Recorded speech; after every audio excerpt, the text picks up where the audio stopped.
I saw an interesting and somewhat concerning Facebook post at a Toronto neighborhood Facebook group that I think is emblematic of how there are people out there who, when COVID restrictions ease, in Ontario, we have some pretty tight restrictions, but inevitably they will ease, hopefully sooner than later. When those restrictions ease, there's going to be a whole lot of people who are just psychologically not ready for it. And that's concerning, I think, for those individuals, for our communities. So this post I'm talking about, well, first of all, the group, what this group is for, community groups where you post, hey, I got a yard sale coming up, hope to see you there, or we're going to have a community barbecue, that type of thing. Oh, I'm getting rid of a bicycle for my 7-year-old. He's too tall for it now.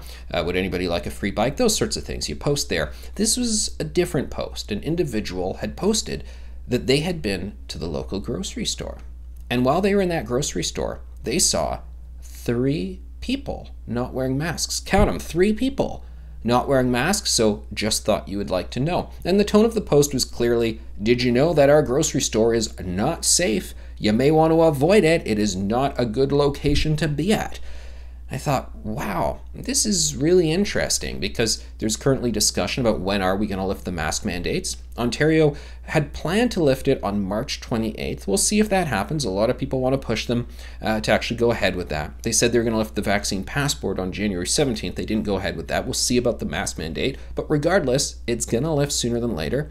You've got US jurisdictions, most of them have lifted these mandates. The UK has said, okay, we're just done with all of our COVID rules. So lifting a mask mandate is a thing that, it's probably going to happen sooner than later in Ontario. And yet so far into this, January 2022, we've got people who are sounding the alarm, not just quietly voicing their own disapproval or going, oh, okay, that guy's going without a mask, but, no, I'm not. I'm going to keep my mask on. That's fine, everyone to themselves, and you can quietly tut what other people are doing. But to sound the alarm, to say, I'm doing a public service announcement to let you know, 3 people without masks, we got a problem on our hands, do not go to this store.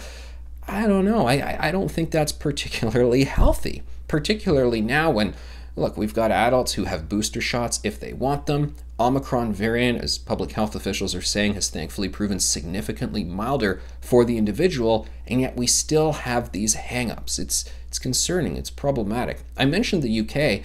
I saw that they had actually put out a list of tips, 11 tips to help you deal with COVID anxiety and get back to normal. And they acknowledge it is understandable that people are going to have anxiety, but they also say one thing that's important is don't just do nothing. You still have to do something. You still have to make progress. And I guess my concern when I see kind of the mindset in Ontario and other parts of Canada is that, are we making progress? Are we moving forward? And I see situations like the anecdote I just described, and, well, it really makes me worried.